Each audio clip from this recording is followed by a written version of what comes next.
The higher up people live in a building, the safer they feel leaving the windows open.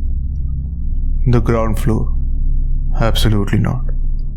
What if someone climbs in? The first floor? Well, maybe.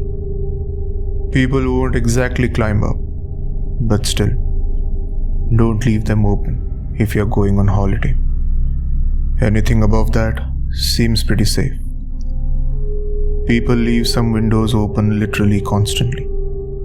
I mean, what kind of dangers are going to find you so high up?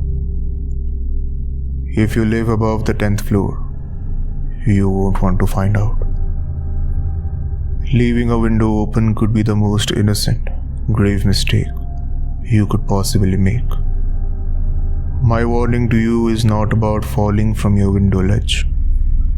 Even windows that are restricted to only open by about an inch are dangerous. If there is the slightest way inside, he will find it. Stories of the thing that hovers circulated when I was a child. Kids would claim that at night they saw something slowly hovering down the street, about 100 feet in the air. They would all have different descriptions of it. A small glowing orb, a creature with red eyes, a dark cylinder. But the stories all hit the same notes. They all looked out of their bedroom window at around 3 a.m. They all saw something high in the sky, but not too high. They all immediately felt filled with dread, despite nothing bad actually happening, and had to look away. I have now learned why. I live on the 11th floor of this student accommodation building. The kitchen is shared with a few other people. I don't really know them that well. We only talk on a need-to-talk basis. Although I think a few of them are friends with each other. Regardless, it means that whenever I am at home, I am in my bedroom. I am usually awake quite late. I have been stressed a lot recently, and I found myself sitting up in bed, staring out my window. It was cracked open just a bit, to let a small breeze in. I don't know how long I sat like that. It was just relaxing. It was nice to look down at all the people of the night, some clearly drunk, and others just walking as if it's not the middle of the night. It's that second group I find the most interesting. I find myself making stories up in my head, where they could be going at a time like this. Who are they? And whether they do this regularly or not. At some point out of the corner of my eye, I noticed something. Something not down below or way up high. Something right at my level. It was hard to see it in the dark. I wasn't so much looking at this, then I was looking at its silhouette. As it moved in front of the dimly lit windows of the building across the road. The room directly across the street had its light on and curtains open.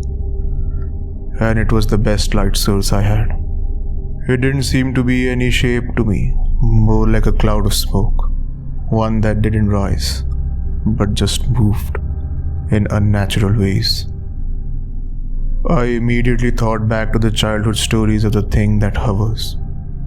It began to get closer to my window. Slowly, and slower still. But moving all the same, the whole while, I kept looking behind me, as if something was already in the room. This thing made me feel on edge. I thought once it finally reached my window, I'd be able to see it clearly. To see that my imagination was getting carried away. Oh, it's just a bag in the wind, is what I was hoping to think. Instead, I just found my bedroom window covered. Blackness all over it. It was as if my view of the city became a window into the void. I felt dizzy, and my vision felt off, like looking at it was wrong. Every bone in my body was telling me to look away, but I'm glad I didn't, because I noticed some of the smoke beginning to leak through the cracks of the window. I have never closed it so fast. I even locked it, something I never do. Because why would you ever if you live this high up? I felt slightly better immediately. The view slowly came back as the thing that hovers moved away. I had to lie down for a while and clear my head. I had a headache that seemed to punish me for not looking away. Despite this, once it cleared up, I sat back up and looked out my window.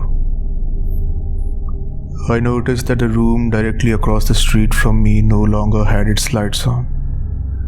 At least that's what I thought, until I looked closer. It was there. It had covered the window and was getting in. The window must have been open more than mine, as it didn't take long for it to get inside. I never saw it leave, because I closed my curtains at that point and didn't look outside again. This morning, people are talking about the man who was found dead across the street. I don't know for sure, but my gut tells me he must have lived in the room I saw it enter.